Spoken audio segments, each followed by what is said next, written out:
Good evening class. आज हम लोग लाइव क्लास नहीं ले पाए हैं। सर्वर की वजह से सर्वर थोड़ा स्लो था, नेट सही से नहीं काम कर रहा था, इसलिए जो हम पढ़ाने वाले थे आज उसको रिकॉर्डेड बनाकर डाल दे रहा हूँ। उसे अच्छी तरह से स्टडी कर लेना। चैप्टर हम जो शुरू करने वाले हैं, चैप्टर का नाम है मानव स्वास्थ्य एवं रोग। यह चैप्टर बहुत ही इम्पोर्टेंट है। लगभग हर ईयर्स 4 या 5 नंबर से पूछता ही है, 4-5 नंबर का पूछता है। हम लोग पढ़ रहे हैं मानव स्वास्थ्य एवं रोग। चलो बेटा हम लोग स्टार्ट करते हैं। एक हेडिंग छोटी से पूछता है, स्वास्थ्य किसे कहते हैं, हेल्थ किसे कहते हैं। स्वास्थ्य या हेल्थ किसे कहते हैं? जो व्यक्ति शारीरिक रूप से, मानसिक रूप से और सामाजिक रूप से स्वस्थ रहता है उसे स्वास्थ्य कहते हैं। शरीर से भी स्वस्थ रहना चाहिए, दिमाग से भी स्वस्थ रहना चाहिए और समाज में जिस स्थान पर रहते हो वहाँ भी क्या रहना चाहिए, स्वस्थ रहना चाहिए। शारीरिक रूप से, मानसिक रूप से, सामाजिक रूप से जो व्यक्ति स्वस्थ रहता है उसी को बोला जाता है स्वास्थ्य या हेल्थ कहते हैं। इस चैप्टर में बहुत से हेडिंग इंपॉर्टेंट है। कुछ हेडिंग के बारे में हम लिख दिए हैं जिसे हम लोग पढ़ेंगे। पहला क्वेश्चन पूछा है एग्जाम में, संक्रामक रोग और असंक्रामक रोग किसे कहते हैं। लगभग हर ईयर से ये पूछता है संक्रामक रोग और असंक्रामक रोग को एग्जाम्पल के साथ टिप्पणी लिखिए। दूसरा पूछा है निमोनिया किसे कहते हैं, निमोनिया के बारे में पढ़ा जाएगा। तीसरा हम लोग पढ़ेंगे फाइलेरिया के बारे में, जिसे हम लोग हाथी पांव कहते हैं, उसके बारे में पढ़ा जाएगा। चौथा हम लोग पढ़ेंगे निमोनिया के बारे में। पांचवा हम लोग पढ़ेंगे एड्स के बारे में।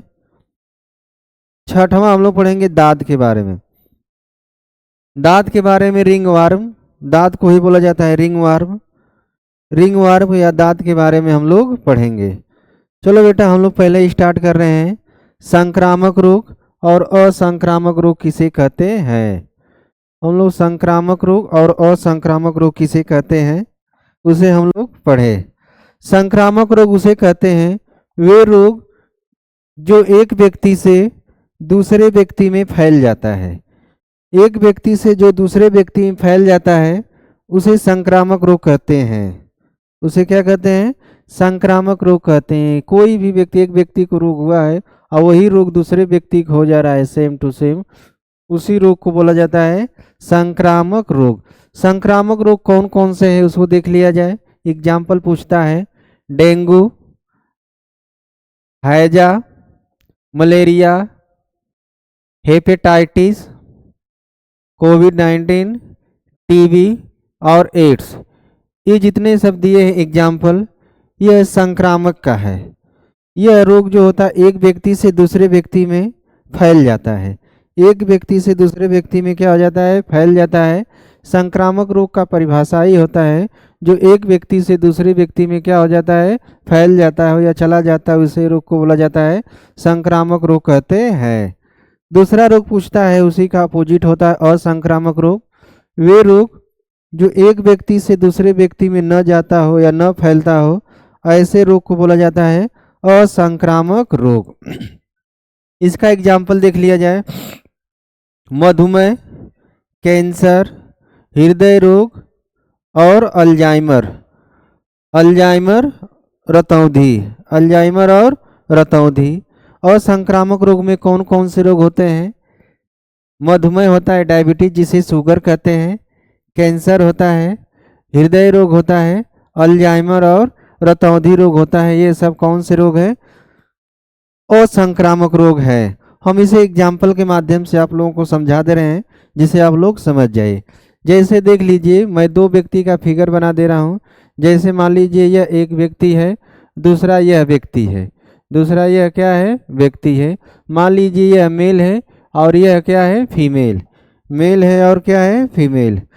अगर इस व्यक्ति को एड्स हुआ है, कौन सा रोग हुआ है? एड्स। अगर यही एड्स इसको टच में आने से, इस व्यक्ति को, फीमेल को, इसको टच में आने पर इसको भी एड्स हो जा रहा है, तो समझ लीजिए यही संक्रामक रोग है। कौन सा रोग है? संक्रामक रोग है। जैसे मान लीजिए इस व्यक्ति को टीबी हुआ है। कौन सा रोग हुआ है? टीबी हुआ है। और टीबी व्यक्ति जैसे इसके संपर्क में आया, इस व्यक्ति को भी टीबी हो गया, तो ऐसे रोग को बोला जाएगा संक्रामक रोग। कौन सा रोग बोला जाएगा? संक्रामक रोग बोला जाता है, इन्फेक्शन बोला जाता है इंग्लिश में। इंग्लिश में बोला जाता है इन्फेक्शन, इंग्लिश में इन्फेक्शन। अगर मान लीजिए इसको कैंसर हुआ है, इसको इस व्यक्ति के संपर्क में आने पर भी इस व्यक्ति को कैंसर नहीं हुआ। एक व्यक्ति को कैंसर हुआ, एक व्यक्ति के संपर्क, मेल फीमेल को इसके संपर्क में आने पर इस व्यक्ति को कैंसर अगर नहीं हुआ है, तो ऐसे रोग को बोला जाता है, क्या बोला जाता है? असंक्रामक रोग बोला जाता है। जैसे इस मान लीजिए इस व्यक्ति को शुगर हुआ है, ये फीमेल को क्या हुआ है? शुगर हुआ है। अगर यह रोग अगर इसमें चला जाए, तो अगर चला जाएगा तो बोला जाएगा संक्रामक। बाकी शुगर बीमारी एक व्यक्ति से दूसरे व्यक्ति में नहीं जाएगा, इसलिए इसे बोला जाता है असंक्रामक रोग कहते हैं। संक्रामक और असंक्रामक समझ में आया कि नहीं बेटा? संक्रामक और संक्रामक में किसी कोई प्रॉब्लम नहीं हुआ? संक्रामक रोग उसे कहते हैं जो एक व्यक्ति से दूसरे व्यक्ति में चला जाता है, संक्रामक रोग कहलाता है। जो दूसरे व्यक्ति में नहीं जाता उसे असंक्रामक रोग कहते हैं। जो फैल जाए संक्रामक रोग, जो नहीं फैले उसे बोला जाता है असंक्रामक रोग कहते हैं। चलो बेटा हम लोग आगे देख रहे हैं। हम लोग एक रोग के बारे में पढ़ेंगे जिस रोग का नाम है निमोनिया। यह एग्जाम में पूछा भी है, एग्जाम में पूछा भी है, पूछता भी हर साल लगभग पूछा है इसको। निमोनिया के बारे में हम लोग देख रहे हैं। निमोनिया के बारे में बहुत ध्यान से देखिए बेटा। पूछता है निमोनिया किसके द्वारा, किस जीवाणु द्वारा फैलता है? तो निमोनिया स्ट्रेप्टोकोकस निमोनी द्वारा फैलता है। जीवाणु का नाम है स्ट्रेप्टोकोकस निमोनी। यह निमोनिया फैलाने का कार्य करता है, यही निमोनिया को होता है। इसी कारण ये फैलता किसके कारण है? तो वायु के कारण फैलता है, दूषित हवा के कारण यह निमोनिया रोग होता है। दूषित हवा के कारण कौन सा रोग होता है? निमोनिया। पूछेगा निमोनिया में कौन सा अंग प्रभावित होता है? फेफड़ा। अंग का नाम है फेफड़ा। फेफड़े में लंग्स में एक एल्वियली पाया जाता है, वायु कोष्ठ पाया जाता है, उसी को यह क्या कर देता है? डिस्टर्ब कर देता है, रोगी बना देता है। किसको रोगी बना देता है? एल्वियली को। एल्वियली को एकदम पूरी तरह से खराब कर देता है। कौन सा? Streptococcus pneumoniae. स्ट्रेप्टोकोकस जाकर कहाँ बैठ जाता है? एल्वियली में बैठ जाता है। जब एल्वियली में बैठ जाता है तो व्यक्ति सांस लेने में समस्या होती है, वह सांस नहीं ले पाता है। सांस लेने में क्या हो जाती है? समस्या होने लगती है। पूछेगा, फिर से मैं रिपीट कर दे रहा हूँ बेटा, निमोनिया में कौन सा अंग डिस्टर्ब होता है? तो फेफड़ा। फेफड़े में कौन सा? वायु कोष्ठ। फेफड़े में वायु कोष्ठ। वायु कोष्ठ को ही बोला जाता है एल्वियली। वायु कोष्ठ को ही क्या बोला जाएगा? एल्वियली। पूछेगा इसका रोकथाम क्या है? तो रोगी को क्या करे? ठंड से क्या करे? बचाएं। ठंड उससे, उसका मेन जड़ होता है ठंड। ठंड ज़्यादा लगने से वह व्यक्ति को बार बार निमोनिया होगी, इसलिए उसको व्यक्ति को क्या करे? ठंड से बचाते रहे, जिसके कारण उस व्यक्ति को निमोनिया से वह बचा रहेगा। निमोनिया से क्या रहेगा? बचा रहेगा। इसकी दवा का कुछ नाम पूछता है बेटा, दवा का नाम याद कर लेना। Tetracycline, erythromycin. Tetracycline, erythromycin. और एक और दवा आती है दर्द की जो होती है पेनिसिलिन। पेनिसिलिन दवा का नाम याद कर लेना। एक बार मैं पुनः रिपीट कर दे रहा हूँ। Tetracycline, erythromycin, penicillin. यह निमोनिया में यह कुछ दवा है। यह क्या है? निमोनिया के क्या है? दवा। इतना समझ में आया कि नहीं? मैं फिर से एक बार रिपीट कर देता हूँ। निमोनिया किस जीवाणु द्वारा होता है? तो स्ट्रेप्टोकोकस निमोनी द्वारा होता है। यह वायु द्वारा फैलता है। ये इसका लक्षण क्या होता है? सांस लेने में क्या होती है? परेशानी होती है।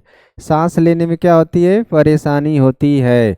उसको क्या होता है और उसका पहचान क्या है? उसको टिटुरन होगा, खांसी आएगी, उस व्यक्ति का क्या करेगा? सिर दर्द करेगा। व्यक्ति को खांसी आती रहेगी, सांस लेने में तकलीफ, उस व्यक्ति का सांस फूलेगा, वो व्यक्ति सांस सही से ले नहीं पाएगा। अंग पूछेगा कौन से अंग प्रभावित होते हैं? तो फेफड़ा, फेफड़े में वायुकोष्ठ प्रभावित होता है। अभी वायुकोष्ठ का मैं डायग्राम दिखा दूंगा, बगल में है। पूछेगा रोकथाम क्या है? तो उस व्यक्ति को ठंड से क्या करे? बचाएं। रोगी व्यक्ति को क्या करे? ठंड से बचाएं। इस दवा का नाम क्या है? टेट्रासाइक्लिन, एरिथ्रोमाइसिन और पेनिसिलिन। दवा जब भी करे डॉक्टर की सलाह से करे। ये दवा का नाम केवल बताया गया है, कोई अपनी मर्जी से इस दवा का यूज न करे। आप देख ले रहे हैं बेटा, एलवीएली जो होता है कैसा होता है फेफड़े में, वो कैसे अंग को प्रभावित करता है। निमोनिया किसके द्वारा प्रभावित होती है? देखो बेटा यहाँ पर डायग्राम है, ये वाला जो दिख रहा है भाग,